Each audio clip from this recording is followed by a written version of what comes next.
Welcome to Parasortium.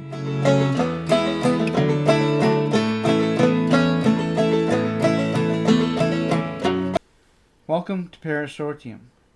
We had the privilege of corresponding with Lily Chow about her books and the history of Chinese Canadians. The following narration is from her own words and our research. This is the first part of a series delving into lesser-known Canadian history. We hope the following inspires you to learn more. Lily Chow, member of the Order of Canada and quoted from the Order of Canada, Lily Chow is a preeminent scholar in Chinese Canadian history. An esteemed educator and author, she has written eloquently on the history of early Chinese immigrants to Canada and their contributions to the social and economic development of British Columbia.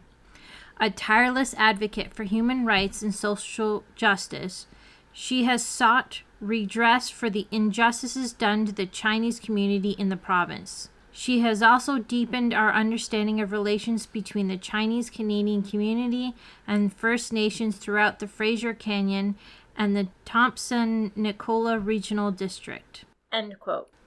Her books include Hard is the Journey, Stories of Chinese Settlements in the Kootenay, Blossoms in the Gold Mountains, Chinese Settlements in the Fraser Canyon and the Okanagan, Sojourners in the North, and Chasing Their Dreams, Chinese Settlements in the Northwest region of BC.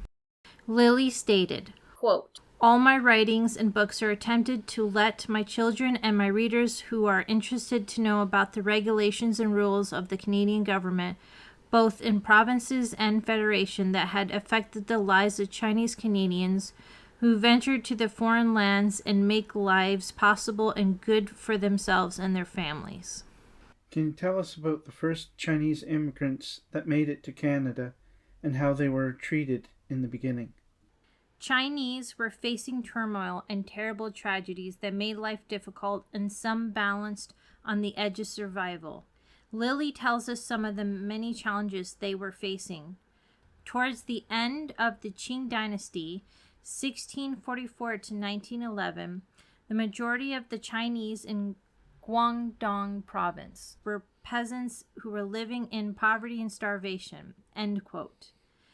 She also explains that some of the crop failures were due to floods, droughts, and the invasion of insects such as locusts. They did not own land or property and had to pay heavy fees to loan plots from landlords to grow food and shelters for themselves and their families.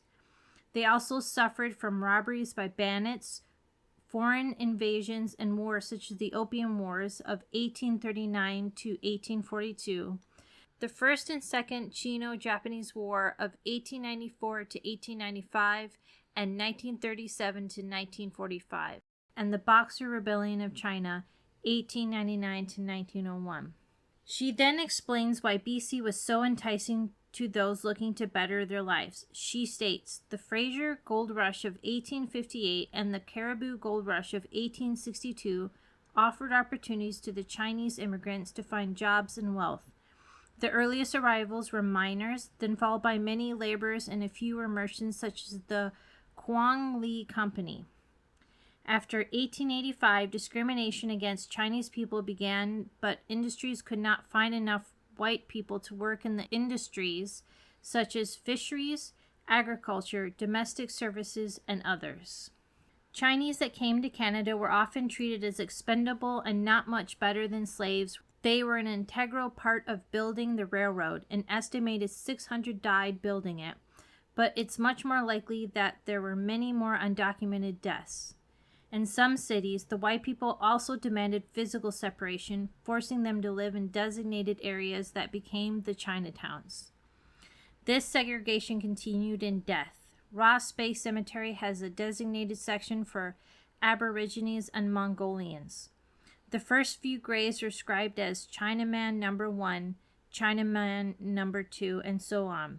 The Chinese community set up a special altar where names could be inscribed. In 1872, the BC provincial government amended the Voters Act to exclude Chinese Canadians and Indigenous peoples from voting, and then in 1895, a law was passed forbidding Japanese Canadians from voting. In 1885, the Federal Act was passed preventing Chinese Canadians from voting in federal elections, and then in 1907 to prevent South Asian Canadians from voting. These laws slowly started to roll back in 1898, but it wasn't until 1949 that the last of these laws were finally amended. Chinese Canadians were not permitted to become citizens until 1947. Limitations on immigration were not properly amended until 1967. Quote from Lily: during James Douglas's governorship, some Chinese merchants such as Quang Li and Yale were able to preempt lands from the gold commissioner Henry Ball and Lytton. Although these lands belonged to the Inc-la-Pomac, the preemption had created discords between the indigenous people and the Chinese who occupied the land. And just a quick note, preemption was a method of acquiring provisional crown land by claiming it for settlement and agricultural purposes. Although it was possible to preempt land and not live on it, all preemptions were intended solely for cultivation. The preemption process existed from as early as 1859 until 1970, when the Land Act was amended to eliminate this method of acquiring crown lands. Quoted from Lily: in 1890, the government agent of the West Kootenay District posted a notice in Nelson to elect 3 fire wardens. Every male inhabitant of the age of 18 or older could be elected to serve as fire warden in 1-year term, end quote. Quoted from Lily: in 1900, the Liquor License Act required liquor retailers to pay licensing fees for selling liquor, but in Section 44 of this act, that Mongolians, i.e. Chinese, and Indians, i.e. the First Nations people, were not consulted about the granting of licenses, and they are not counted as inhabitants in determining the amount of fee to be paid by the applicants, end quote. Quoted from Lily: in 1919, British Columbia passed a legislation outlawing white women's employment on an Oriental premise. Consequently, many Chinese restaurants employed indigenous women to wait on tables, wash dishes, etc. End quote. In 1923, they passed an even more restrictive law completely outlawing the hiring of white women for Chinese-owned businesses. The Family Unification Act of 1948, amended in 1952, allowed families that had long been separated to be reunited in Canada, but the process still took over 2 years to complete. After the railways were finished, in 1885, the Chinese Immigration Act was established to slow Chinese immigration and enact the head tax. Can you tell everyone about this, and was the money ever returned to the Chinese Canadian community?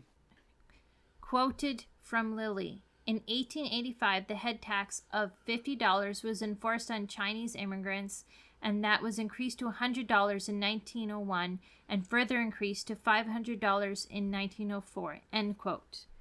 $50 is over $1,600 today. $100 is just over $3,600 today, and $500 is just over $18,000 today. Rough estimate is I had to use a U.S. calculator. The Canadian ones only went to 1914. In 1923, the Chinese Exclusion Act prevented all immigration from China except students, merchants, except for laundry, restaurant and retail, diplomats, and Canadian-born Chinese returning from studying abroad. Many families were separated after this, some never having the opportunity to be reunited with their loved ones. Many Chinese men ended up living as bachelors most of their lives because of it. Quoted from Lily: on June 22, 2006, Stephen Harper formally apologized for the head tax of up to $500 levied on 81,000 Chinese immigrants to Canada from 1883 until it was repealed in 1923.